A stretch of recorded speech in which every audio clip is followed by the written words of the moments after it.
Okay, good afternoon. My name is Kenny Huang. I was told because last will be a pre-API GF training meeting, so I better speak English in order for you to get used to what kind of situation you're going to face. So it's my honor to give a speech on internet governance and policy model. So first step, we need to identify what is cyberspace. And there are so many definitions regarding to cyberspace. The shortest definition you can use, whenever your device or any device use IP address or domain name, you can claim you are entering into the cyberspace because the IP address and domain name considered to be a ticket to enter the cyberspace. But according to the more theoretical definition from David Clark, as a collection of computing devices connected by the network in which electronics, information stored and utilized and communication take place. That was defined by David Clark from MIT. So including the few facets, including the people, information, logic, and physical communication infrastructure. So people who participate in cyber experience communicate and work with the information, make decisions, and carry out plans. That means almost everyone, all the stakeholders involved in the cyberspace. Whenever you are making decisions, making policy for the cyberspace, or whenever you are browsing any information from the web, you are considered to be a part of the cyberspace stakeholder. Information, that means information stored and transmit and transport in the cyberspace. Logic is a logic building block. I will introduce more detail later because we only have 30 minutes, including Q&A, so probably 25 minutes. And physical communication infrastructure, that's very straightforward. Software, hardware, and only submarine train station, data center, anything is regarding to the physical communication infrastructure. So the evolution for cyberspace in the previous decade, most of people concerned is the infrastructure. We don't have enough capacity. We don't have sufficient infrastructure to support the cyberspace. So in the previous decade, for example, like our hosting organization, NI, stand for National Information Infrastructure. And that was initiative, a well-known initiative project that was done. That was done by previous decade ago. So most of the country at that time, 20 or 30 years ago, they focused on infrastructure development. So all the IETF defined standard basically try to support how to expand the infrastructure to support the scalability for the internet. So for the past decade, for example, since year 2000 or year 2010, most of the cyber focus on technical innovation. So we can see a lot of innovations such as Facebook, Instagram, Twitter, a lot of applications taking place. So most of the entrepreneurs or all the staff focus on the application layer, that means innovation layer. But for the next decade, you can see the situation will totally change. Most of the people will no longer focus on the technology, will not focus on the innovation. They will pay more attention on the policy, regulation, and governance. And I will also explain a little bit later. So that's the internet context from current status. There are 4.4 billion population worldwide in the internet, and accumulate contribute to 6.9 GDP for US GDP. So what's challenge we have? We have cybercrime, we have cybersecurity threat, we have attack for freedom of our expression, and we have attack for the human right. So we focus on several discussions in the 2 days course, also cover freedom of speech and also human rights. Invasion of privacy, things like that, and global internet governance, that's our focus. How can we govern the global internet, and what sort of resource, what sort of policy should be governed? And also decentralized and multi-stakeholder model nature, such as ICANN, IETF, APNIC, ISOC, or even TWIGF or API IGF. Means protocol parameter, some organization need to housekeeping that protocol parameter, make sure all the protocol is consistent, all the software and hardware communicate through the same protocol. Second is such as IP allocations. For example, whenever you connect to the internet, you require IP address. So the service provider will allocate IP address to your devices. That's allocation for IP address. Registration for domain names such as I'm running the .tw, so anyone who registered .tw, that's under the administration control for registration for domain name. And administration for the DNS root zone, that also explained later. And basically the narrow definition is pretty narrow. It's very narrow, very technical oriented. For example, nobody cares about IP address, nobody cares about domain name, and very few people care about protocol parameter. I believe most of people, they don't care. But when you expand the coverage, for example, like we pay more attention on infrastructure and capacity building. For example, we step into the 5G. What is the 5G going to be? What sort of transmission speed is going to provide? That's what belong to the capacity building and telecommunication regulation. What sort of regulation required to allocate a resource, spectrum resource to the service operator? So we require more advanced regulation policy. And also, we also pay attention on the access. For example, like a universal service, whether people, they don't have adequate resource to get online, or they don't have adequate resource to pay telecommunication service, that we need to pay more attention on a universal access. Privacy and freedom of speech, and that will be covered on tomorrow's course. And civil criminal liability and user network intermediary. What kind of liability for internet intermediary? Intermediary stand for public slide, explain later. Intellectual property and other type of rights enforcement, cybercrime, public safety, and national security. So when we try to extend from very narrow definition to expand to different region, you realize that cover almost everything, all the day life.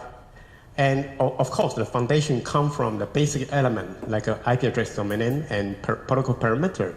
But basically, when we expand the basic element to the wide scope, we can see it covers all the spectrum.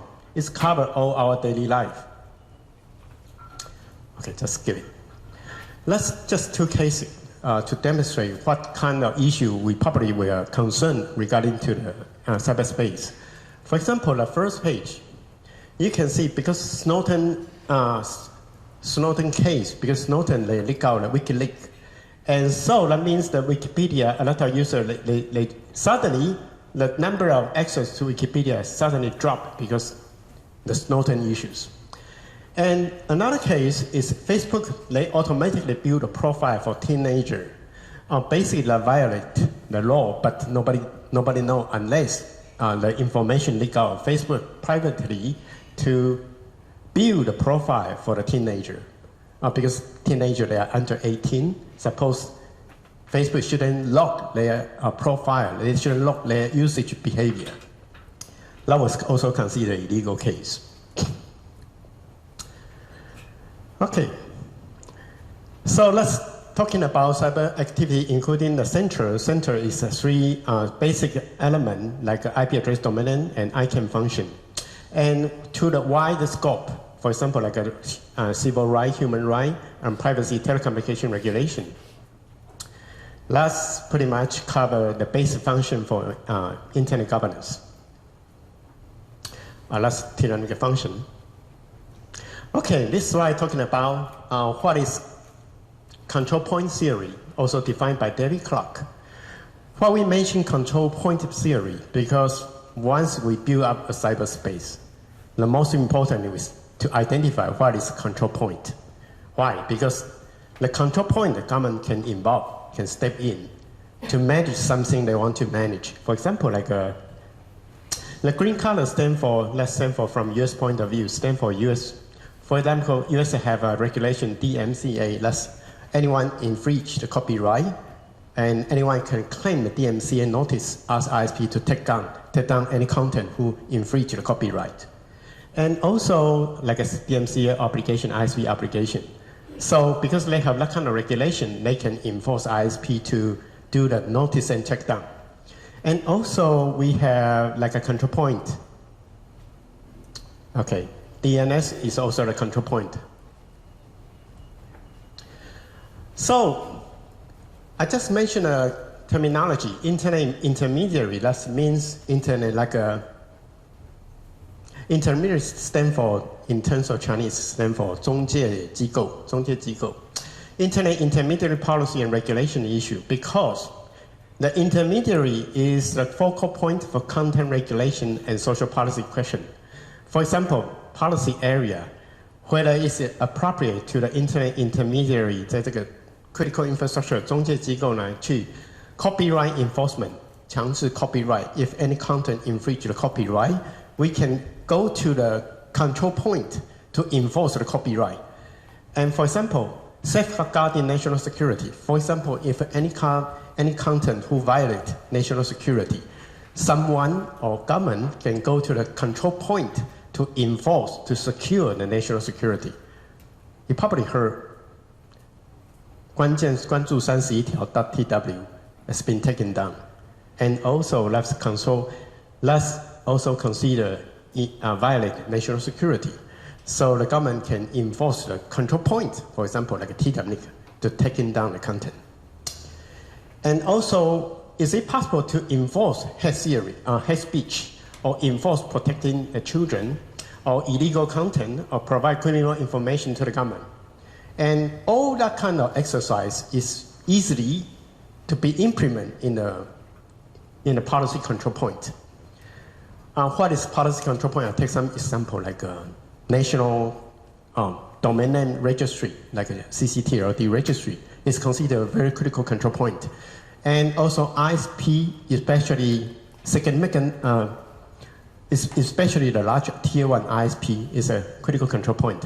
Submarine cable station, Hailanzan, is a control point. So and also internet exchange point, 网路交换节点 also is considered to be a control point. So I only have 15 minutes left. Okay, skip anyway. While I'm talking about law, order, and regulation, I talk that next decade people will pay more attention on the policy, regulation, and governance. You can see a lot of countries that getting exercise in defining the new regulation to the internet from year to year. You can see getting increase in different regions. They have defined new regulation in the cybersecurity. And cybersecurity, you're going to have an internet security training tomorrow. I just mentioned a little bit. Cybersecurity governance as a search term in Google Trend. You can see it keep growing since year 2011, it still keep growing. So that means the topic is still critical from most of the people is searching from worldwide. So what's different between cybersecurity governance and internet governance? Basically, they are quite different because I'm talking about similarity. Basically, they also transnational scope of governance required because internet governance is concerned not only in Taiwan, not only in Japan. We concern the worldwide issue or regional issue like Asia Pacific issues. So that's a transnational, cover different countries. And cybersecurity also has this kind of feature. Then also similarity is a global technical capability required. For example, like we require consistency for domain name resolution, consistency for the IP address location, and consistency for protocol parameter. That means we require all the technical compatibility. And cybersecurity somehow is a similar exercise, but not same as the internet governance. Is very well defined. And also distributed system and private sector lead. All these two different. All this similarity is led by private sector. Like internet governance lead by private sector, not led by the government. And cybersecurity governance also led by private sector, not by government. The major difference is cybersecurity doesn't have a central point for governance. Doesn't like internet governance. Internet governance, we have very centralized governance model. And if you read about ICANN, someone we're going to introduce ICANN, that will be give a very clear picture. Why is a centralized point for governance? And less need for uniformity because cybersecurity, they are widely spread. But internet governance is a centralized point of governance. No need for, less need for global coordination and need for criminal sanctions. Okay, so when we're talking about the behavior for cyberspace, we need to go back to the theory defined 20 years ago, defined by Lauren Lessig. We call a series New Chicago School Theory. Basically, the cyberspace was governed by four elements. The first element is a law. Law defines the behavior you need. And second element is a norm. I will explain why it's a norm. Third element is architecture. The fourth element is market. That means the four driving force to manipulate the behavior in the cyberspace. For example, we have going to have an architect. For example, we have 5G. Then 5G will create different applications that will driven different market requirements.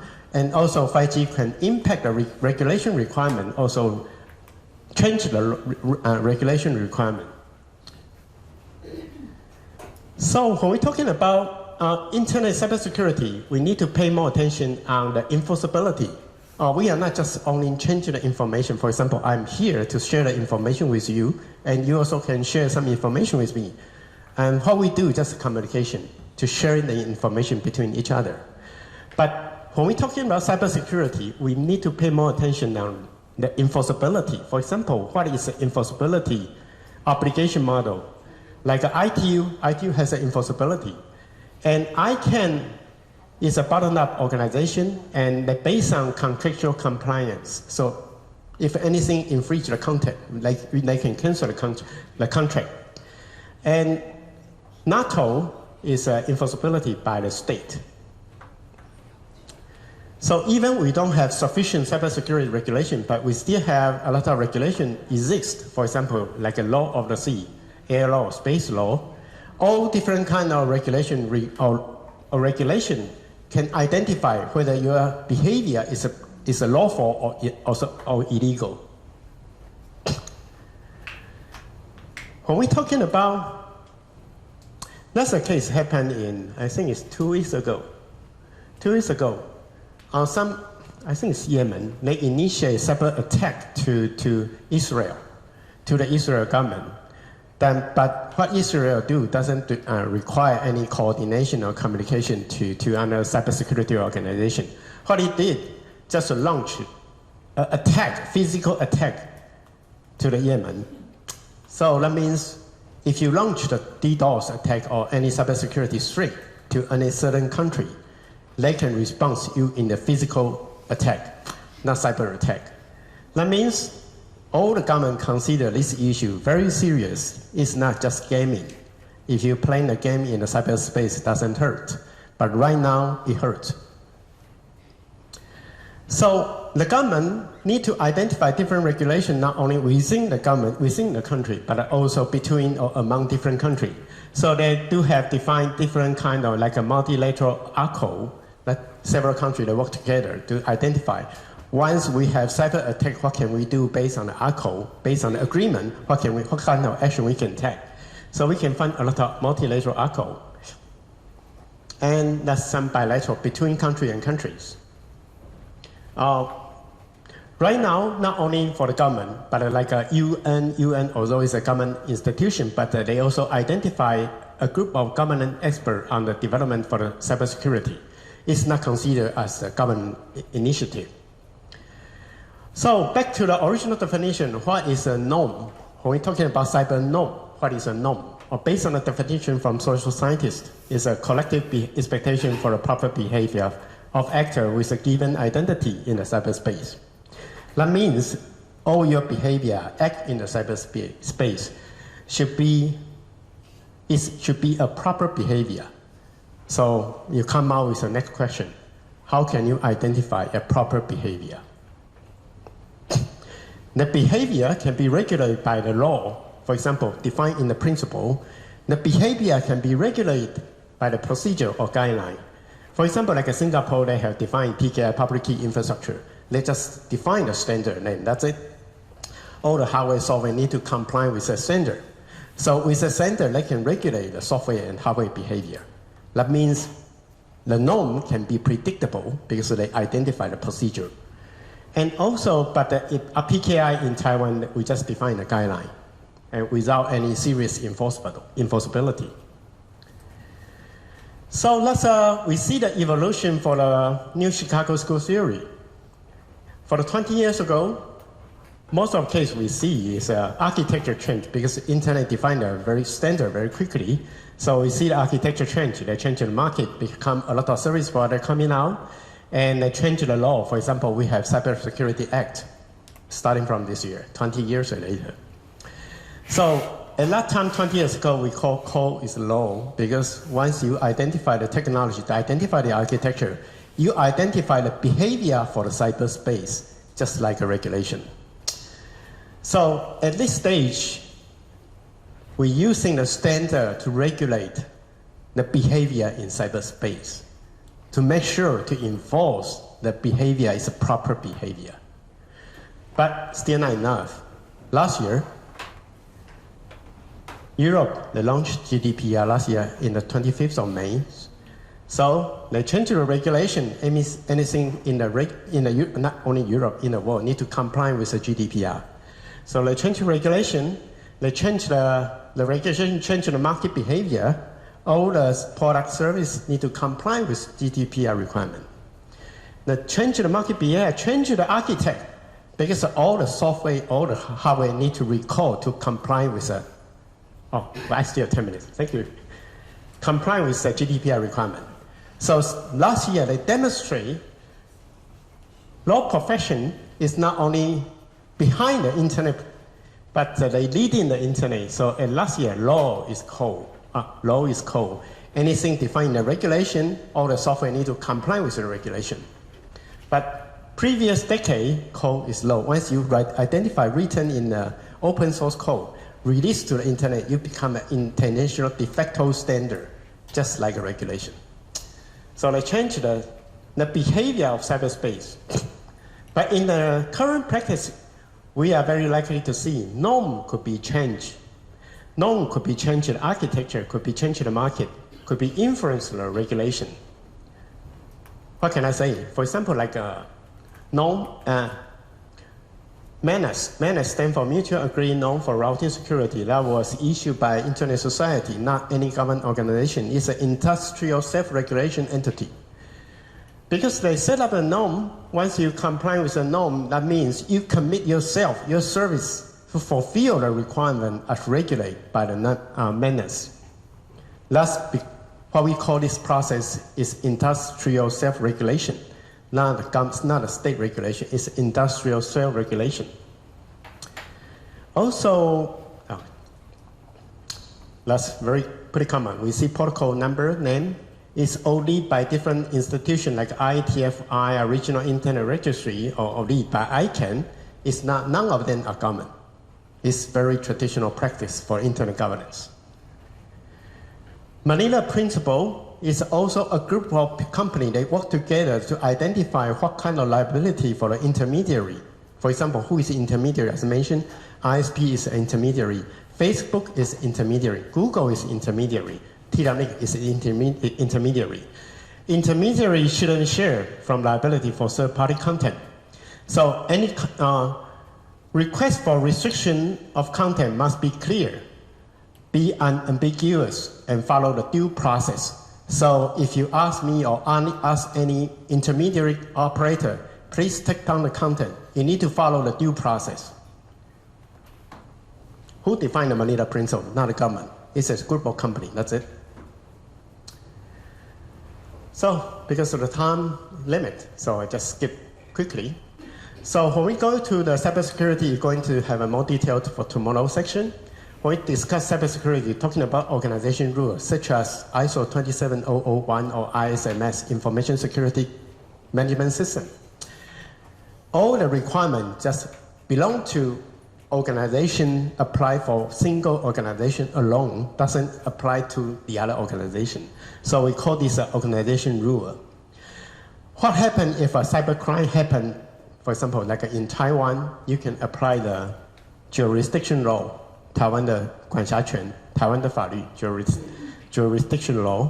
What happens if any cybercrime comes from the other country? We can try to find if there's any international treaty or multilateral accord or bilateral accord. But what happened? There's no sufficient accord. There's no international treaty. We can try to identify solution from internet governance. So how can I say internet governance could be provide partial solution? Internet governance provide multi-stakeholder technology standard architecture policy best practice, cooperation and coordination. For example, like that's a routing security. That's routing security. It happened last week. TWNIC was a hijacking. We are routing security certificate organization. Our route was hijacking by someone else. So nothing to stop it. And that was published in Manus because we are a member of Manus. 5 minutes, okay. So when we're talking about routing security, for example, like when you have outbound traffic from this AS number go to the south of Taiwan, but it go to China, become a loop.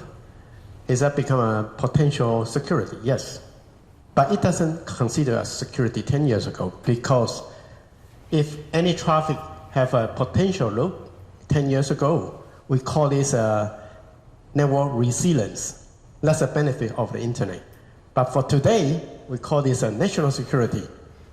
So the situation always change.